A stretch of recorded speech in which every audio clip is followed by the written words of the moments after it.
ಹನೂರು ಅರಣ್ಯದಲ್ಲಿ ಮೂವರ encounter case.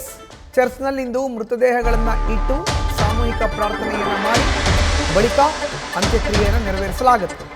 ಚರ್ಚ್ನಲ್ಲಿ ಇವತ್ತು ಸಾಮೂಹಿಕವಾಗಿ ಪ್ರಾರ್ಥನೆ ಮೃತದೇಹವನ್ನು ಇಟ್ಟು ಆದ ಮೇಲೆ ಬೆಳಗ್ಗೆ 11 ಗಂಟೆಗೆ ಸಾಮೂಹಿಕ ಪ್ರಾರ್ಥನೆ ಮಾಡೋಕ್ಕೆ ನಿರ್ಧಾರವನ್ನು ಮಾಡಲಾಗಿದೆ.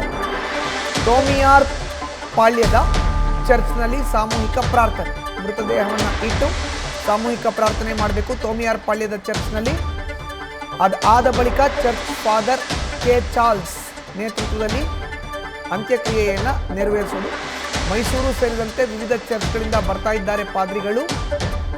ಎಲ್ಲ ಫಾದರ್ಗಳಿಂದ ಚರ್ಚ್ನಲ್ಲಿ ಸಾಮೂಹಿಕ ಪ್ರಾರ್ಥನೆ ಆಗುತ್ತೆ. ಮರಿಯಾ ಮಂಗಲದಲ್ಲಿ ಆಂಟೋನಿ ಸ್ವಾಮಿ ಪೀಟರ್ ಅಂತ್ಯಕ್ರಿಯೆ ಆಗುತ್ತೆ. ತೋಮಿಯಾರ್ ಪಾಳ್ಯದಲ್ಲಿ ನಡೆಯುತ್ತೆ ಕುಮಾರ್ ಅವರ ಅಂತ್ಯಕ್ರಿಯೆ.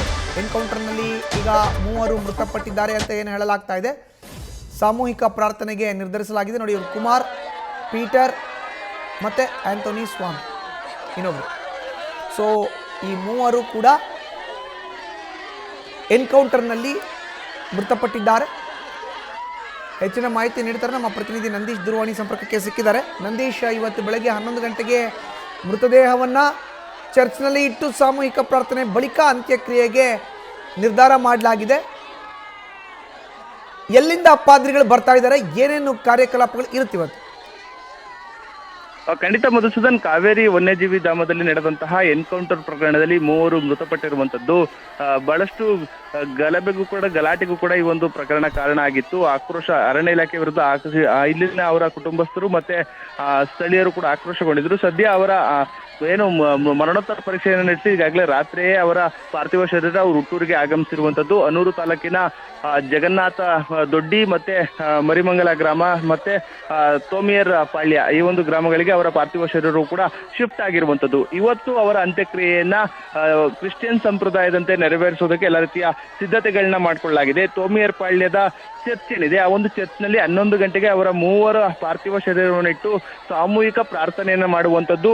ಇಲ್ಲಿನ ತೋಮಿಯರ್ ಪಾಳ್ಯದ ಚರ್ಚ್ನ ಫಾದರ್ ಆಗಿರುವಂತಹ ಕೆ ಚಾರ್ಲ್ಸ್ ಅವರ ನೇತೃತ್ವದಲ್ಲಿ ಅಂತಿಮ ವಿಧಿವಿಧಾನ ಮಾಡೋದಕ್ಕೂ ಕೂಡ ತಯಾರಿಯನ್ನು ಮಾಡಿಕೊಳ್ಳಲಾಗಿದೆ.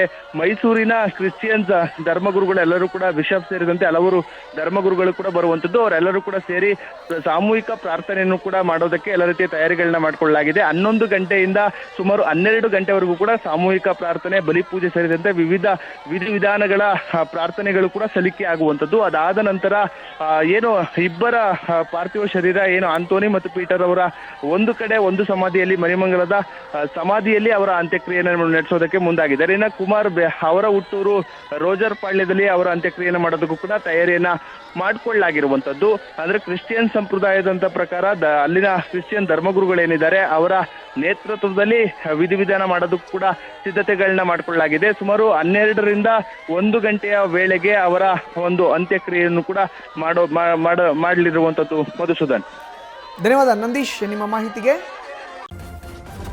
ನ್ಯೂಸ್ ಫಸ್ಟ್ ನಿರ್ಭೀತಿಯಿಂದ ನಿಮ್ಮ ಪರವಾಗಿ.